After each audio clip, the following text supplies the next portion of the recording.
Why are so many Indian tourists visiting Thailand? Is it a blessing or a challenge?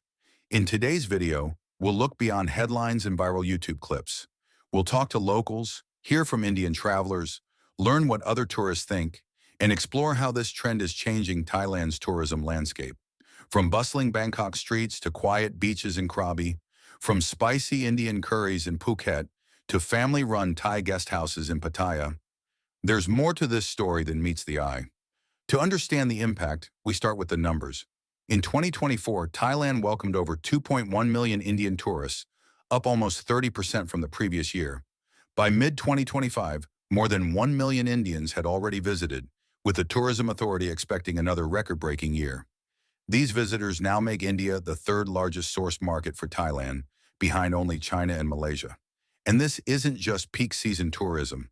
Indian travelers are arriving year-round, filling hotels during what used to be the quiet monsoon months. That's a big shift for local economies. Why has Thailand become so appealing? The reasons are varied. Ease of travel. The new visa exemption allows 60-day stays, extendable by another 30 days. Add to that the e-visa system launched in January 2025, and the process is easier than ever. Flight access. More than 340 flights per week connect Indian cities to Thai destinations.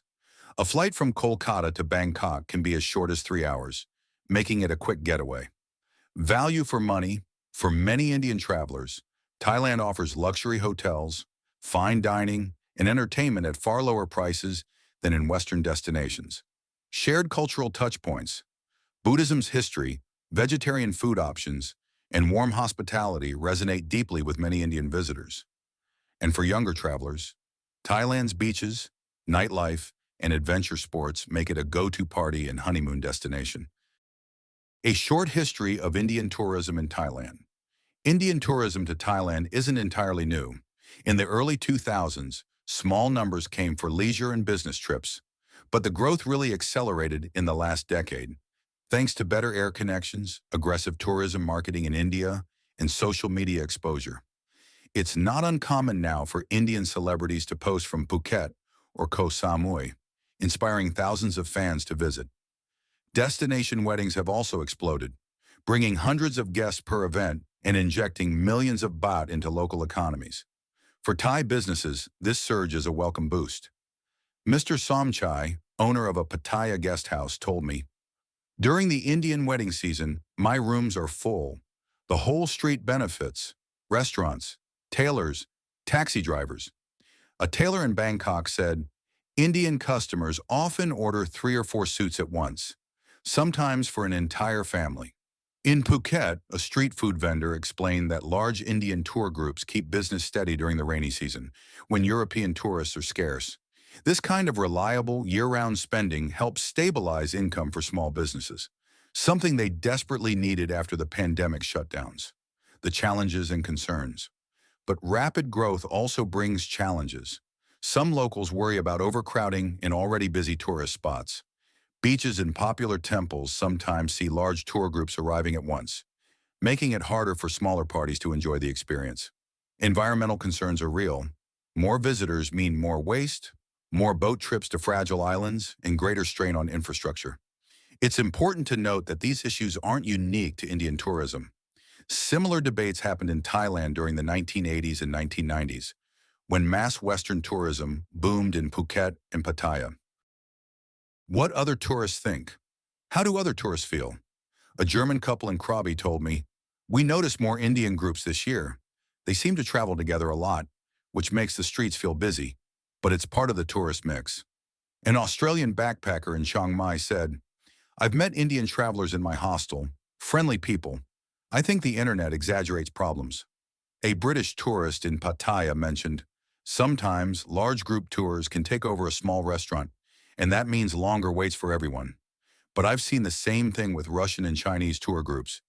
The pattern is clear. Experiences vary.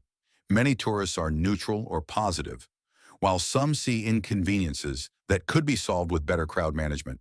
Indian restaurants and businesses.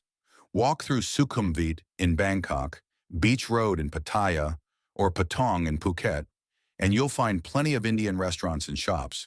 Some are small family-run curry houses. Others are large, flashy venues with Bollywood music and elaborate decor, clearly catering to wedding parties and group tours. Are they only for Indian tourists?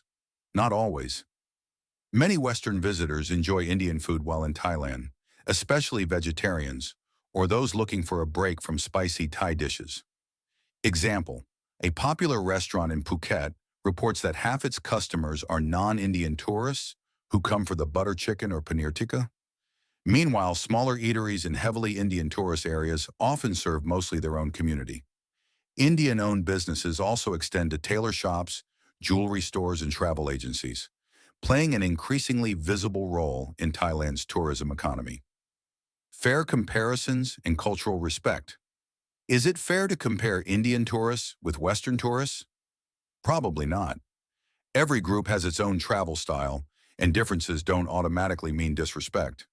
The key is cultural understanding, both sides adapting, learning, and respecting each other's norms. Thailand has thrived as a tourist destination by embracing diversity.